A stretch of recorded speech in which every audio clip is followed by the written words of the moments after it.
Olá pessoal, pastora Nilda Helena Soares de Belo Horizonte por aqui, passando aí na sua telinha. Hoje eu quero meditar sobre uma palavra muito pertinente para os nossos dias atuais. Provérbios 19, 2 e 3 eu quero ler. É perigoso agir sem pensar ou agir precipitadamente.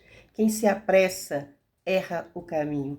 O homem tolo ou insensato estraga sua própria vida e depois, revoltado, joga a culpa no Senhor. Olha, aqui está falando de pressa, né? A pessoa que age com pressa, se apressa ou age sem pensar. Nós estamos vivendo em tempos de uma geração muito ansiosa, uma geração que tem muita pressa, uma geração que prefere um fast food, um drive-thru, um micro-ondas, do que uma comidinha elaborada, um jantarzinho feito em casa, que demanda tempo de escolha dos alimentos, de escolha dos legumes, das verduras para se fazer, e vai demorar um pouquinho mais. Nós queremos tudo para ontem, nós temos pressa, e nessa pressa nós não nos importamos que aquele sanduíche que substituiu ou vai substituir o nosso jantarzinho feito em casa, ele é todo processado, ele vai fazer mal. Nós não ligamos. Nós queremos resolver as coisas rapidamente. E não é incomum, até mesmo no drive-thru, que é aquela fila onde você pede pela janelinha ali do seu carro o alimento, o sanduíche que você quer, ou outro lanche qualquer que você deseja, e você pede ali, faz o pedido, já paga. Na próxima janelinha você já pega o pedido pronto. É tudo tão rápido. Mas, às vezes, quando tem dias de muito movimento, que as filas se alongam, tem sempre aquele apressadinho que fica na dúvida. Às vezes tem um à frente na dúvida do que vai pedir e demora um pouquinho mais e o apressadinho de trás já começa a buzinar. Por quê? Impaciência, pressa, quer resolver as coisas apressadamente. Nós precisamos de entender que todos os fracassos da nossa vida, a maioria destes fracassos, eles se dão pela nossa precipitação, pela nossa pressa. Precipitação é uma palavra que tem a raiz e nos liga a precipício. Precipício é abismo. Caiu lá, já era. Não é caminho, é morte. E quantas vezes nós somos precipitados nas nossas ações, nós não queremos conselhos, nós não queremos ouvir ninguém. Nós queremos simplesmente fazer aquilo que achamos que deve ser feito, muitas vezes sem consultar a Bíblia, porque nós temos pressa de resolver as questões e decidimos então não confiar inteiramente no Senhor. E aí é que está a nossa ruína. Aqui diz que o homem tolo, o insensato, ele estraga sua própria vida. Quantos estragando a própria vida, quantos dando voltas no deserto. E o pior de tudo é que depois ele fica revoltado e culpa o Senhor. Acha que Deus não o abençoou, que Deus não fez aquilo que ele queria que fizesse. Sabe por quê? Porque Deus não vai respaldar nossas tolices, Deus não vai respaldar nossas inconsequências. Então o Senhor vai agir no tempo de Deus. E o tempo de Deus, diferentemente do nosso, que é o Cronos, né, que nos lembra aí o cronômetro, que é quando você coloca aqueles segundinhos, por exemplo, para uma corrida, e ele passa tão rápido e a pessoa tem que fazer o menor tempo possível para chegar no alvo. Esse é o nosso tempo, o tempo dos apressadinhos, que estão sempre olhando no relógio. Mas o tempo de Deus é Kairos, e Kairos é indefinido. É um tempo de Deus que eu poderia dizer que é atemporal, não existe. Por quê? Porque um dia para o Senhor é como se fosse 1000 anos, e 1000 anos como se fosse um dia. Então você fala assim, gente, que coisa diferente, que coisa doida. Pois é, totalmente diferente daquele nosso tempo ali, ó, contado no reloginho, onde nós temos tanta pressa de resolver qualquer coisa. Nós não queremos esperar por nada. Às vezes a espera é um livramento que o Senhor está nos dando, mas nós temos pressa, nós queremos resolver, nós achamos que estamos certos.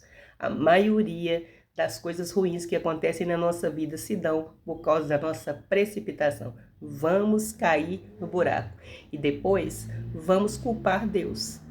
Lembre-se, Deus não respalda tolices. Lembre-se, Deus nos manda descansar nele. Pense sobre isso. Você tem descansado no Senhor? Tem aguardado o tempo de Deus ou acha que Deus está demorando demais? Quando você vê na Bíblia um Abraão esperando 25 anos para que a promessa se cumprisse em sua vida, que era o seu filho Isaac, você fala assim, meu Deus, eu não teria paciência para esperar tanto. Pois é, Mas ele esperou, apesar de que num dado momento ele cedeu à pressão. Quem era precipitada?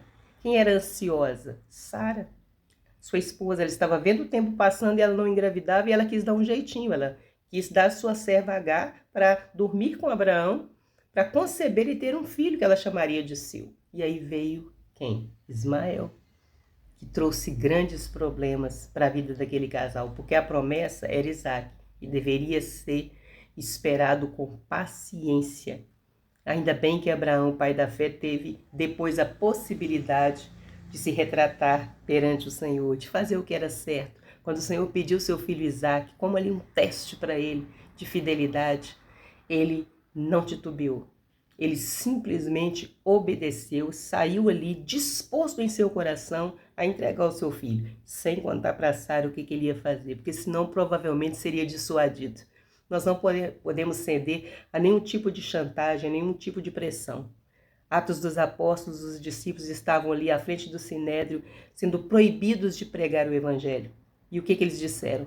Que eles continuariam pregando, porque antes importa obedecer a Deus que aos homens. Então não ceda a pressões, não ceda o seu ministério, aquilo que Deus lhe confiou, a sua fé e confiança em Deus, elas precisam estar sempre, sempre, sempre alinhadas com aquilo que Ele tem para mim e para você.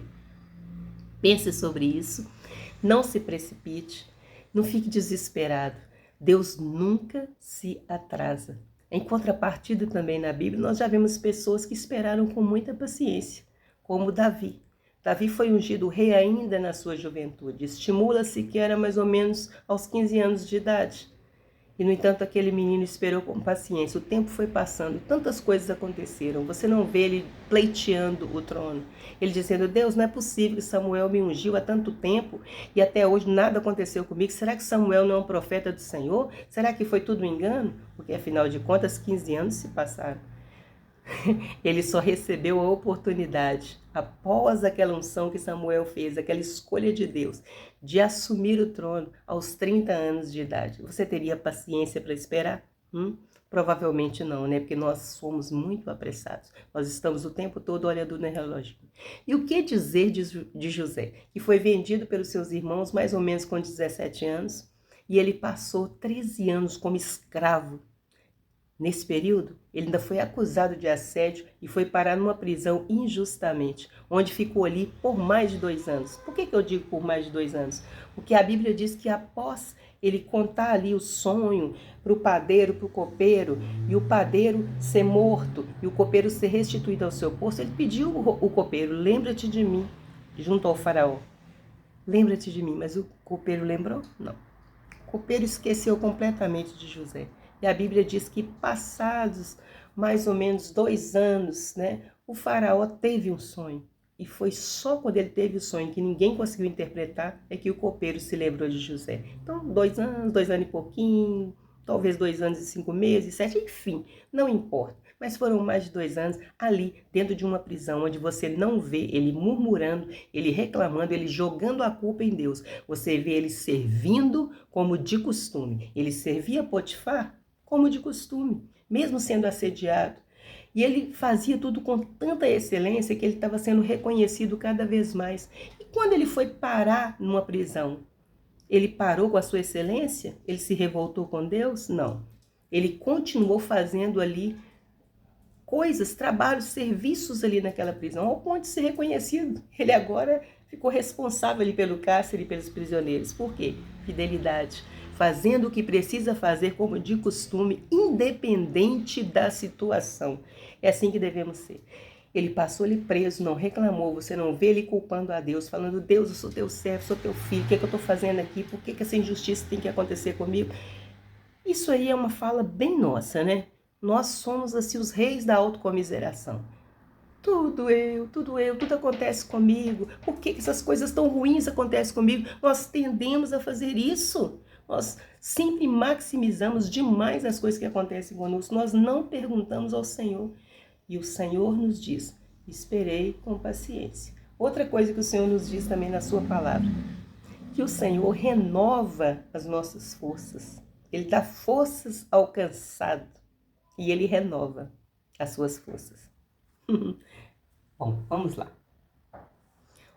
pensamos que quando estamos muito abatidos, muito cansados, nós podemos entrar nesse descanso, recorrer ao Senhor, e Ele próprio vai renovar a nossa força, a nossa resistência? Quando nós pensamos que existe esta palavra lá em Isaías 40:31, nós descansamos literalmente, entendemos. Não importa o quanto cansado eu estou, a Bíblia nos diz que o Senhor vai renovar as minhas forças. Então Ele vai fazer isso. Ele vai fazer isso. Eu vou descansar no Senhor. A Bíblia também nos diz, fala de Jesus no Sermão do Monte. Nós não podemos andar ansiosos por coisa alguma. A Bíblia fala, não vos inquieteis ou não andeis ansiosos. O Senhor nos recomendando, preocupado com o que há de vestir, com o que há de comer, preocupado com tantas coisas. O Senhor nos manda o quê? Descansar, buscar em primeiro lugar o reino de Deus e a sua justiça, e essas coisas nos serão acrescentadas. Mas nós queremos sempre dar um jeitinho, com a força do nosso próprio braço, e resolver a situação. E muitas vezes nós caímos no precipício, dá tudo errado. As coisas não saem como a gente pensou que sairia. E nós culpamos a quem? A Deus. Aquele mesmo Deus que nós abandonamos para fazer as nossas coisas. Aquele mesmo Deus que nós não entregamos o controle da nossa vida e das situações adversas a Ele, para que Ele resolva no tempo dEle, no tempo Kairos, não no Cronos. Não é no seu tempo, não é no meu tempo, é no tempo do Senhor. Cabe a nós sermos gratos e descansarmos completamente no Senhor, porque Ele tem cuidado de nós e Ele nos ama. O Senhor tem o melhor para mim e para você. Então não seja precipitado, não caia no precipício, porque senão depois você vai ficar revoltado quando tudo der errado e ainda vai culpar o Senhor. E vai pecar contra o Senhor, porque o Senhor nunca faz nada de mal para os seus filhos. Um grande abraço, que o Senhor te abençoe e te guarde.